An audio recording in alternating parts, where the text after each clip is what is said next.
വിദ്യാർത്ഥി പ്രതിഭകൾക്ക് അനുമോദനവും വിവിധ എൻഡോമെന്റുകളുടെ വിതരണവും നടത്തി. Ayikkunnam Kombippillil Chandrasekharanpillai memorial 56 number NSS കരയോഗത്തിന്റെ നേതൃത്വത്തിലാണ് അനുമോദനം ഒരുക്കിയത്. Ayikkunnam Kombippillil Chandrasekharapillai memorial 56 number NSS കരയോഗത്തിന്റെ നേതൃത്വത്തിലാണ് വിദ്യാർത്ഥി പ്രതിഭകൾക്ക് അനുമോദനം ഒരുക്കിയത്. വിവിധ എൻഡോമെന്റുകളുടെ വിതരണവും പഠനോപകരണങ്ങളും ക്യാഷ് അവാർഡും വിതരണം ചെയ്തു.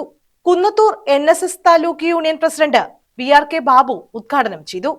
ഓരോ ആളുകളും മനസ്സിലാക്കുകയും ഓരോ കുടുംബത്തിലും അതിനെപ്പറ്റി ചർച്ച ചെയ്യുകയും എല്ലാവരും വളരെ സുബുദ്ധിയ അതിനുവേണ്ടി പരിശ്രമിക്കുകയും ചെയ്യണമെന്ന് വളരെ വിനീതമായി അറിയിക്കുക. നമ്മുടെ കുട്ടികളൊക്കെ ഇന്ന് വളരെ മോശമായ രീതിയിലേക്ക് പോകുന്ന ഒരു സാഹചര്യം നമ്മുടെ നാട്ടിലുണ്ട്, എല്ലാ ഭവനങ്ങളിലുമുണ്ട്. എല്ലാവരും ഒന്നിച്ചിരുന്ന് നാമം ജപിക്കുകയും ഒന്നിച്ചിരുന്ന് ആഹാരം കഴിക്കുകയും ചെയ്യുന്ന ഒരു കാലഘട്ടം മറന്നുപോയിരിക്കുന്നു. അതിലൂടെ മാത്രമേ നമ്മുടെ കൂട്ടായ്മ ശക്തി പ്രാപിക്കുകയുള്ളൂ. നമ്മുടെ സമുദായം രക്ഷപ്പെടണമെങ്കിൽ നമ്മുടെ കുടുംബത്തിൽ എല്ലാവരും കൂടി ഇരുന്ന് സംസാരിക്കുകയും സമുദായ കാര്യങ്ങൾ ആലോചിക്കുകയും നമുക്ക് നഷ്ടപ്പെട്ടുകൊണ്ടിരിക്കുന്ന ആ അവകാശങ്ങൾ, നിഷേധിക്കപ്പെടുന്ന അവകാശങ്ങൾ നേടിയെടുക്കുന്നതിനെ പറ്റി ആലോചിക്കുകയൊക്കെ വേണം.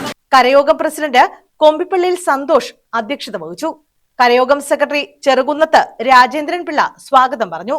Union vice president Thottuva Murali പഠനോപകരണ വിതരണവും union secretary M Anilkumar endowment വിതരണവും നിർവഹിച്ചു.